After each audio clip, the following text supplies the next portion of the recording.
different perspectives of health and well-being. He's one of the pioneers in this field of research. So I'll be sharing one video that's a long video, but enough insights are there in that video. So let us watch it.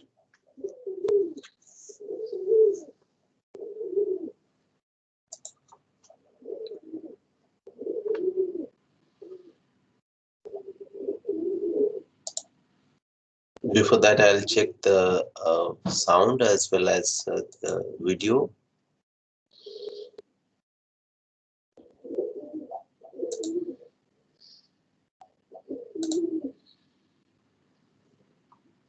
Can you see my screen? Yes, sir. Who is just up. Audio? Yes, sir. Yes, sir. Okay.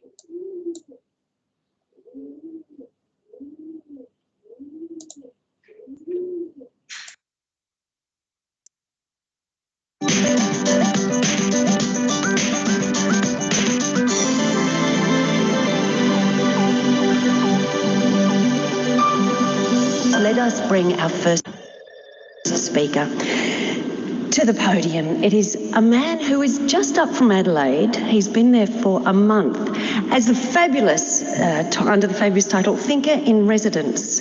He will be explaining what that means. It's Dr. Martin Seligman, world-renowned founder of positive psychology, director of the Centre for Positive Psychology, University of Pennsylvania, best-selling author, Authentic Happiness and Flourishing, a visionary new understanding of happiness and well-being. So would you please welcome Dr. Martin Seligman. What can we most hope for in life? What can we most hope for our children?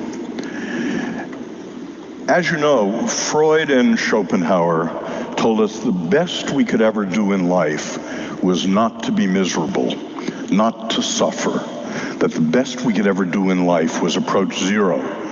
But when you lie in bed at night, you're not thinking about how to go from -8 to -5. You are, for the most part, thinking about how to go from +2 to +6.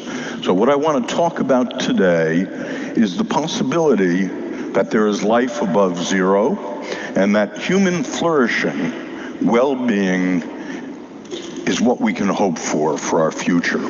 I believe the thesis that the best we can do in life is to relieve misery is empirically false, it's morally insidious, and it's politically a dead end. So I'm going to talk about the opposite today. Here's what we'll do in a half an hour. I've just said what we can most hope for in life. I'm going to argue and show you some data that well-being itself is a plausible individual and a national goal, and that it's something well over and above the absence of misery. Then the question is, can it be defined reasonably well, and what is it we would want to build? I don't know if there will be a positive human future, but I don't think there's going to be one unless we can define in what it might consist and investigate how those building blocks can happen. I'm going to suggest to you that PERMA, positive emotion, engagement, relationships, meaning, and accomplishment are the constituents, the elements of well-being. And I'll show you some data, new data from Europe, in which 23 of the European Union nations are compared on PERMA. Then, having said it's a plausible thing to measure, I'm going to ask the question, well, can you build it, or is well-being like your waistline? You probably know dieting is a $50 billion scam. Any of you can lose 5% of your body weight in about 3 weeks by following any diet on the bestseller list. I did the watermelon diet. I lost about 20 pounds in 3 weeks. I had diarrhea for 3 weeks. And the reason dieting is a scam is 80 to 95% of people regain all that weight or more over the next 3 years. So the issue is, can well-being be lastingly increased, or does it just flop back to your old curmudgeonly state in time? And I'm going to suggest to you that we know something about how to build it, that it's not like dieting, and in what's wrong. So I'll tell you a little bit about the science of P, positive emotion, the science of E, engagement. And what I'm going to do as I do this is try to tell you something that your grandmother and your minister did not know, things I didn't know 20 years ago that have been discovered in the science. I'm going to talk about relationships and a major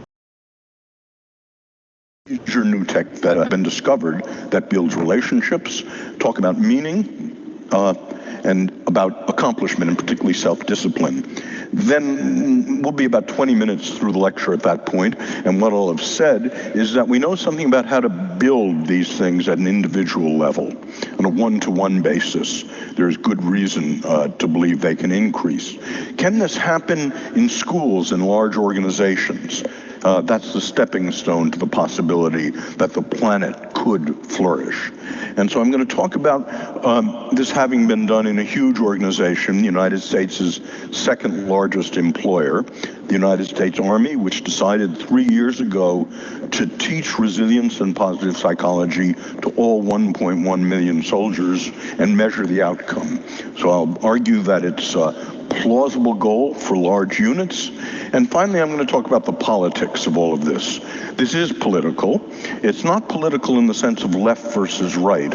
Left versus right, to my mind, is the question of, given that we agree on goals like wealth or military adventurism, who carries them out?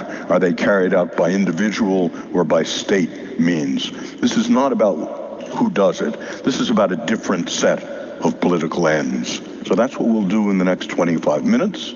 And let me start with PERMA. So this is my theory of positive emotion. One of these things is the, here it is, this. So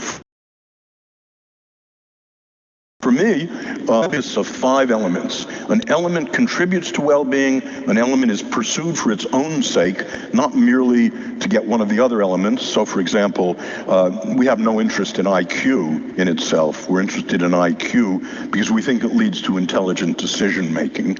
So an element is pursued for its own sake, and the element can be measured independently of the other elements. And I believe there are 5 elements that free people choose in life. The first is positive emotion, the smiley face, happyology, hedonics, part of the name of this conference. But positive psychology does not stop with positive emotion, and part of the reason is how much positive emotion you feel is about 50% heritable, and it's only increasable by 10 to 15%.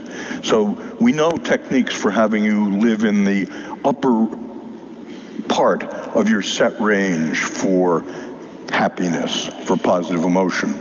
But positive psychology is also concerned with engagement. When time stops for you, when you're one with the music. So looking at you, about 70% of you right now are completely engaged in what I'm saying. The other 30% of you are having sexual fantasies, by the way. So we're interested in when people go into flow. We're interested in relationships with other. And that's crucial because if you think about when you're in your highest positive states, it's almost never solitary. Think about the happiest you've ever been. I have no idea what it'll be, but it's almost always going to be with other people. Very interesting. We've evolved to be hive creatures. The hedonic system is built around other people. Meaning and purpose, belonging to and serving something bigger than the self. The self is completely impoverished soil for well-being. And finally, human beings pursue accomplishment, achievement, mastery. So I'll talk about each one of those in turn. Importantly, if I had suggested 30 years ago that well-being as defined by PERMA were a plausible political goal, national goal for a nation, it would have been a silly suggestion because it wasn't measurable. Well, what's happened in the last 30 years is each of these elements is now respectably measurable, that probably as well measured as things like GDP. And indeed, that's one of the reasons that the Prime Minister of England, David Cameron, has decided to measure the well-being of the entire British population, and most importantly, to hold himself accountable for the success or failure of public policy by changes in well-being. And most importantly, they're not like the dieting scam. Each of these things is teachable.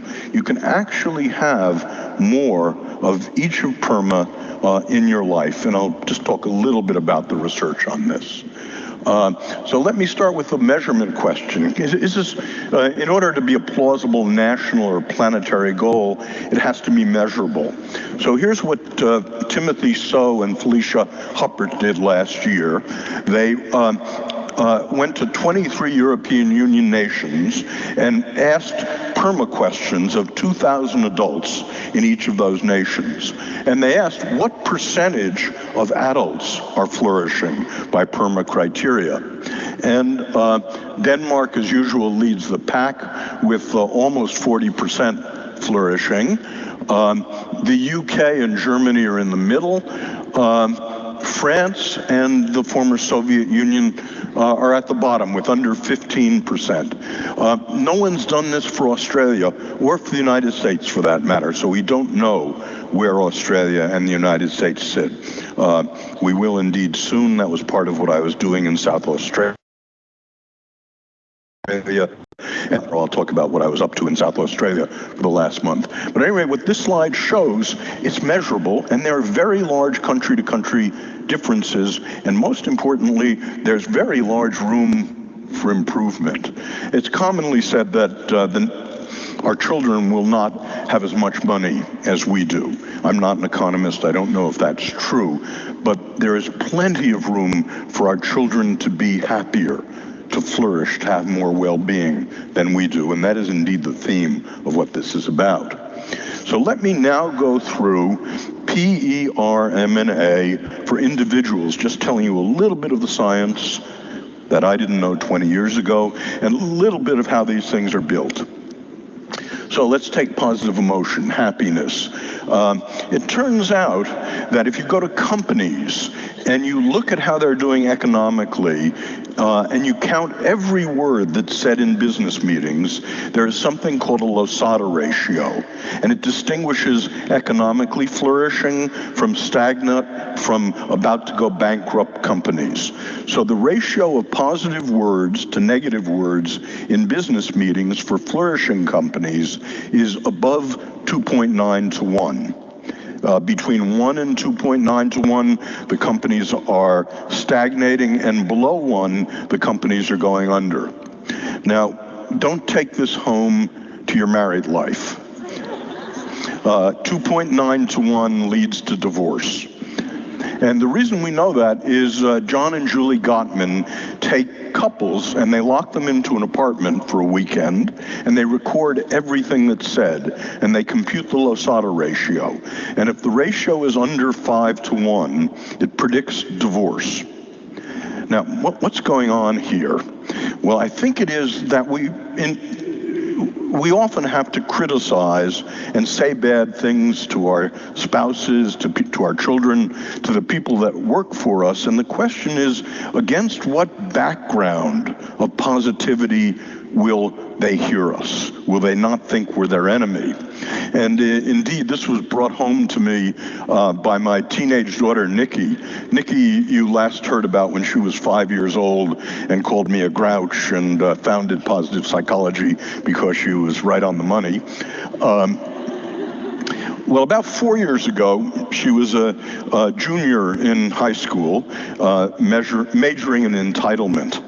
And I came home one evening and I was all excited about the Losada ratio, and I told the family about it, and then I went to work on the computer. It was a Thursday night, and about 11 o'clock, Nikki came downstairs and said, "Daddy, will you drive me to a party?" And I shouted at her, "11 o'clock, Nikki, get to work, it's a Thursday night." And she looked at me and she said, "Daddy, you've got a terrible Losada ratio." And the question is, to raise children, what ratio of positive to negative things do we need? And the answer is no one knows. That's a little bit about the P. Engagement. I asked the question before, when do you go into flow? When does time stop for you? And the answer is we go into flow when our highest strengths are just matched to the challenges that come our way. That's when we go into flow. And so we're very interested in increasing the amount of flow we have in life. And to do that, you have to identify people's highest strengths. This is all free, by the way. Part of my job has been to, in positive psychology, has been to give this away. So there's a website, AuthenticHappiness.org, that 2.5 million people have gone to and taken the test. It has a signature strengths, which tells you what your 5 highest strengths are. Now, here's the kind of exercise that we do against random assignment placebo-controlled. And by the way, when I say an exercise works, it doesn't mean I kind of think it's a good idea. It means that I've actually run large-scale random assignment placebo-controlled tests of it. In the same way when I worked on drugs and psychotherapy, I would take Prozac and a sugar pill and run them against each other. So here's an exercise that works. I'll do half of it with you now. Close your eyes. Think of something you don't like to do at work that you have to do pretty much once a week. Okay, open your eyes. Okay, your assignment is go take this test. This will tell you what your 5 highest strengths are. It might be social intelligence, it might be humor and playfulness, and then your assignment is to do that task next week using your highest strength. So, for example, one of my students was a waitress, and she hated waitressing, working her way through graduate school, heavy trays, being patronized by customers. She took the signature strength test. Her highest strength was social intelligence. So her job was to recraft waitressing to use social intelligence much more. So she resolved to make the encounter with her the highlight of every customer's evening. Now notice that wouldn't always succeed, but notice she was putting what was very best inside of her on offer all the time. And waitressing became more fun, the tips became larger. And in controlled studies, if you do this, 6 months later, statistically, less depression, less anxiety, more life satisfaction.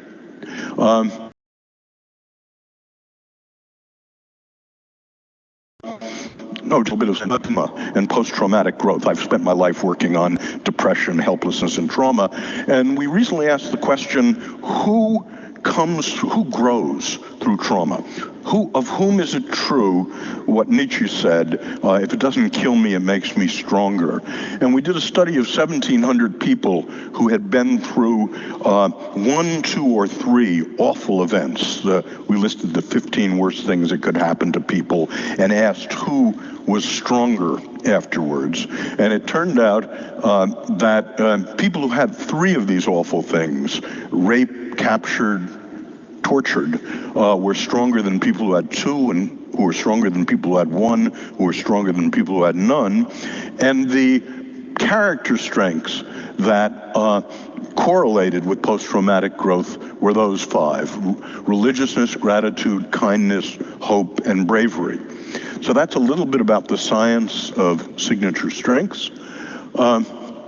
Relationships. What do your spouse comes home from work and she's been promoted? What do you say to her? How many of you are marriage counselors? Anyone a marriage counselor? Okay, well, there are a couple of you. You probably know that marriage counseling is the single worst form of psychotherapy. It has the worst statistics. It's hard to do. People are lying to you. They're lying to each other. When I teach marriage counseling, what you teach people to do is how to fight better. That's how not to have the same damn fight every single day. You're trying to take insufferable marriages and make them barely tolerable. Now, that's not a positive psychology form of marriage counseling. So Shelley Gable, who I think will be speaking at this meeting, 7 years ago did something tremendously interesting. She said, let's not look at how people fight, let's look at how they celebrate together. So your spouse comes home from work, she's been promoted.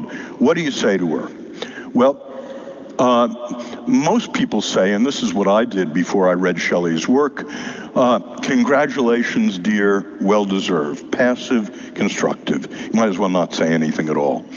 A lot of people, and I work with drill sergeants now, and I'll tell you about them momentarily, do active destructive. You know what tax bracket that's going to put us in? That's not good. Passive destructive is what's for dinner? Not good. The one that works, and what Shelley does, is active constructive, which is that report you wrote for the company on the pension plan. That's the single best report on fiscal matters I've read in my 25 years in business. Now, let's relive what happened today. Exactly where were you when your boss told you were promoted? And exactly what did he say? And what do you think the real reasons are you've been promoted? And how can you use those strengths more with me and with the kids and in church? And it turns out when you do that, love and commitment markedly increase. And it's not just a marital technique, it's a friendship and work technique as well. So that's a little bit on R. M, meaning, belonging to and serving something bigger than the self. Most of you don't need to know this, but your kids sure do. Students are asked to do something fun next week, a P thing, and to do something philanthropic, and then come back and report what happens. And what happens is quite remarkable. When you do something fun, when it's over, it's over. It has almost no effects afterwards. But when you do something philanthropic, very different thing happens. One of my students, her third grade nephew called her on the phone and had to be tutored for 2 hours in fractions. So she spent 2 hours on the phone doing this. And she said, after that, the whole day went better for me. I was mellow. I could listen to people. People liked me more. And one of my business students said, I'm in business because I want to make a lot of money. And I want to make a lot of money because money brings happiness, it brings control, and it brings security. But I was astonished to find out that I was happier helping another person than I was shopping. And that's the regularity. The one, if you're depressed right now, the one single thing which will give you a temporary boost is to go out and help another person. And lastly, accomplishment, achievement. We're very interested in self-discipline, and we look at academic success, we measure grit and self-discipline and IQ, and we look at various forms of academic success. And quantitatively, we find that self-discipline in young people is roughly twice as important as IQ in predictors of academic success. So that's a flavor of what goes on in the science of positive psychology and in the science of PERMA. And so let me now turn to whether or not this can be done at more than just the individual level.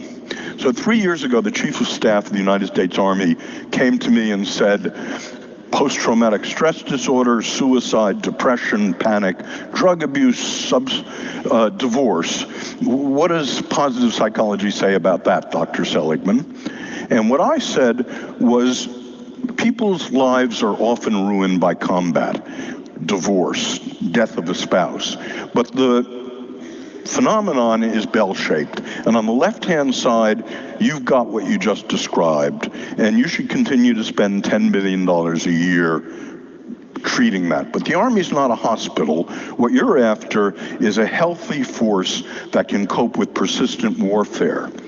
In the middle of the bell-shaped curve is resilience. And those are people who go through a tough time, but 3 months later, they're back where they were psychologically and physically. And on the right-hand side, you have post-traumatic growth. People who a year later go through a very tough time at first, but a year later are measurably stronger psychologically and physically than they were. And so General Casey decided he would create something called comprehensive soldier fitness, and he ordered on that very day, unlike what we do, he actually ordered that positive psychology and resilience would be measured and taught throughout the United States Army, and he allocated $145 million to do it.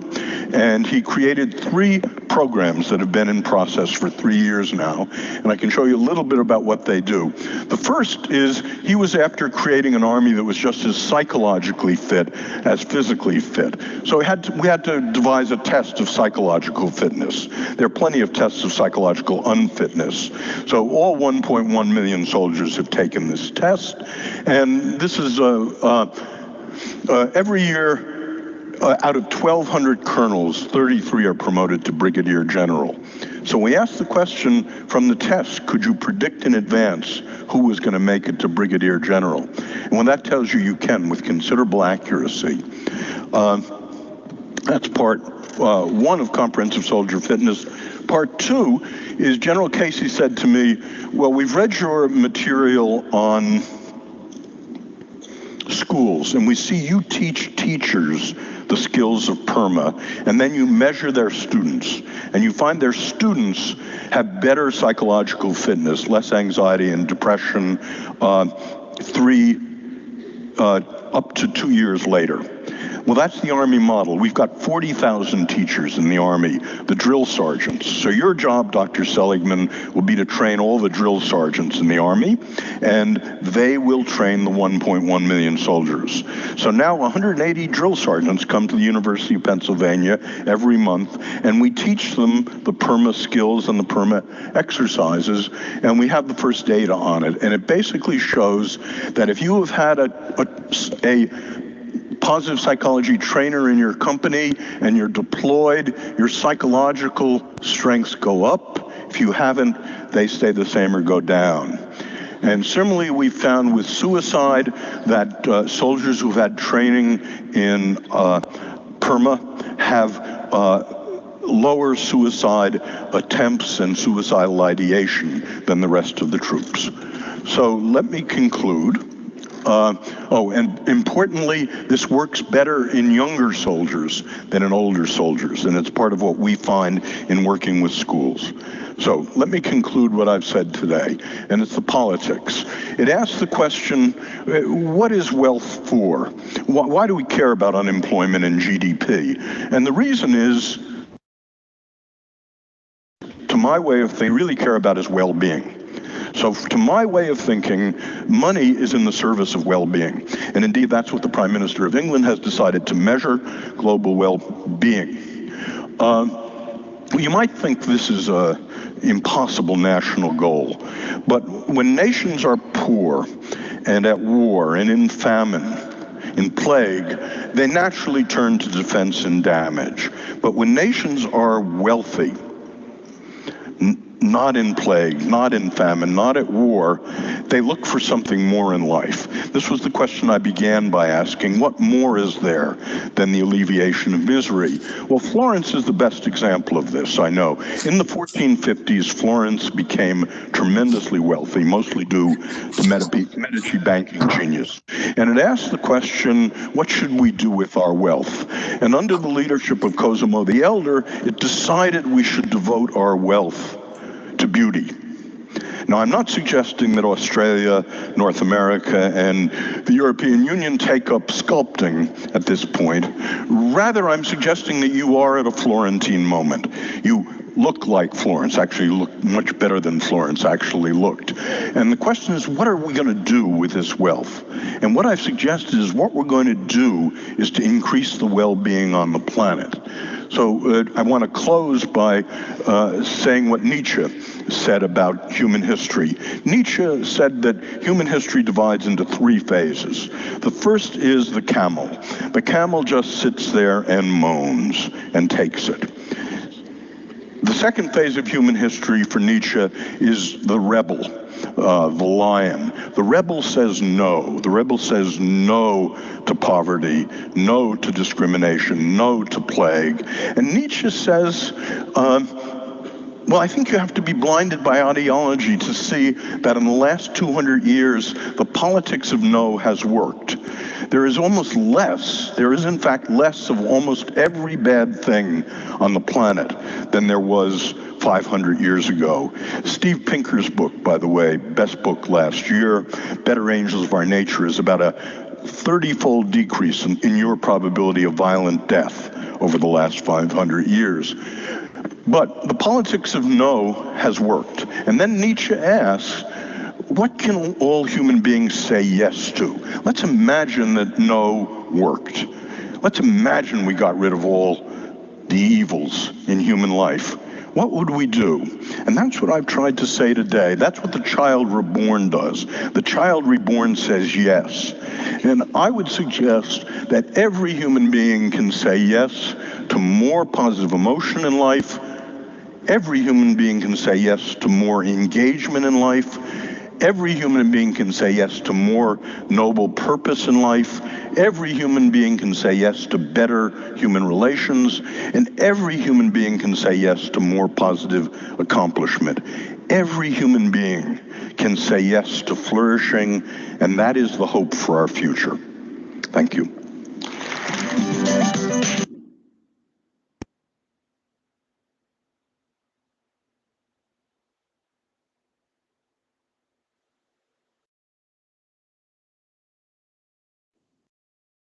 So, did you watch the video?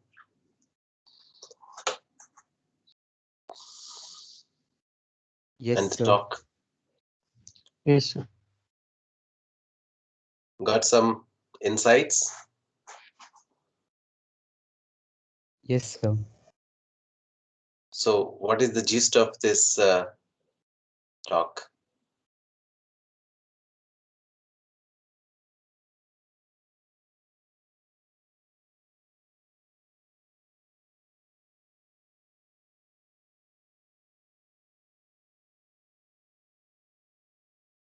Ashish,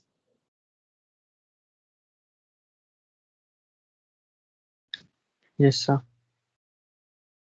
what is the gist of the talk?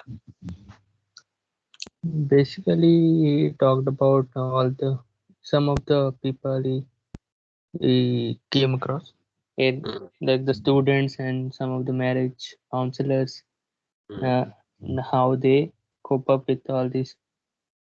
So after some post-traumatic or a year, like a year or some months, people come out to be as it is, or some highly strong with my psychological and physically. mm. Okay, anyone else? Rohit?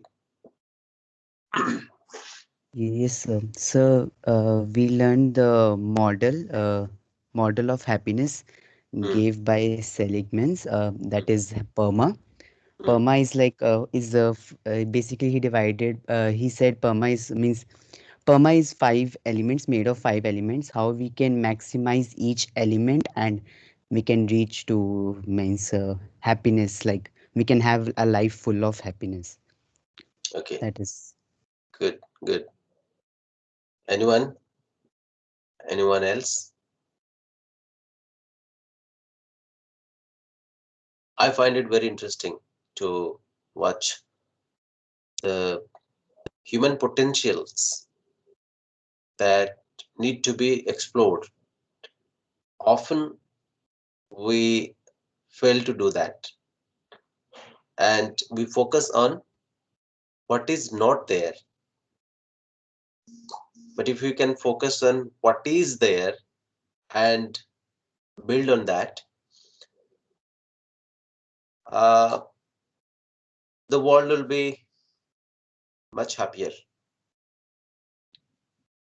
with what is with us, not what is not with us. Most of the time in our upbringing, in a society, or through training in schools, colleges, universities, and institutions, as well as in work setup, the orientation of looking at things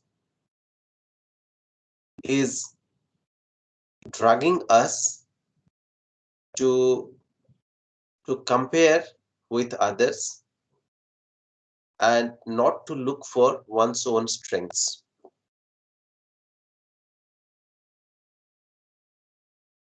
So if you want to know what are your strengths, well, he has uh, uh, an organization. You can go there and to check your strengths. But even if you are not interested to get your test done over there, sit for a while, or maybe you sit for uh, an hour with you, take a pen and paper and write down what do you like to do the most. Make a note of those things that you like the most. And then assess, are you doing it right now? Then ask next question, would you like to do this in yes or no?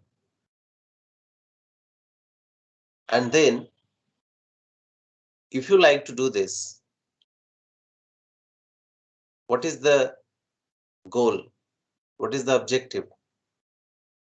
Where you would like to reach in coming 5 years, 10 years, 15 years, 20 years, 25 years, 30 years, 35 years, and like go on.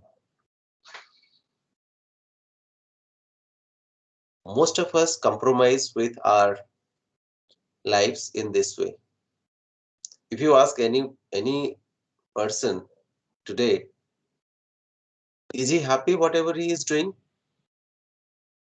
I bet more than 85% of the population would say no, they are not happy whatever they're doing.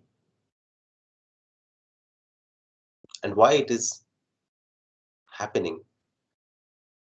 Because we never try to find ourselves. We never invest in ourselves. We never reflect. We never sit to think about ourselves. So in this presentation, he has also talked about self-awareness. How much aware you are about yourself. How much do you know yourself? Have you invested enough time to understand yourself? Or you are just going with the flow and complaining each and every moment, each and everything? It's better to find your strengths than finding faults with others. So the kind of orientation we are having at present is not going to help us, neither help us nor the country. So many things are happening in your surrounding. Now, how they are affecting you is not important. It is important rather how you perceive them, how you interpret them. Because events are same for everyone, but the results to each one of us is different.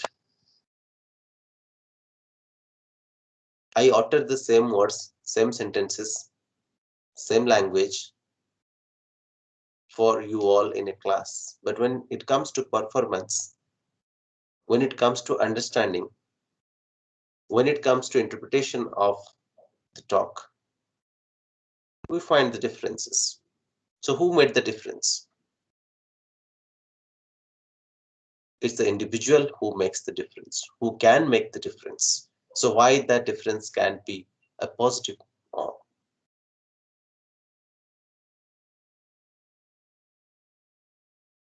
so that's the goal of living and leading a healthy life. A healthy life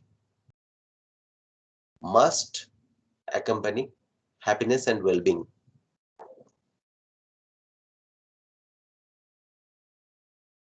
Any questions? Any questions, suggestions, discussions?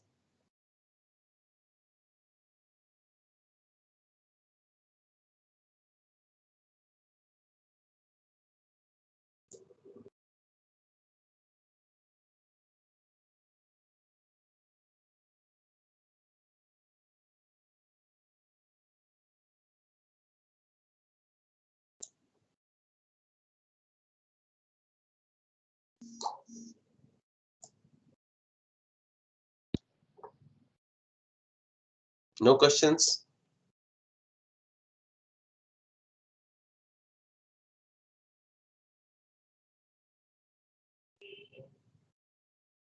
No, Am I sir. audible to you all?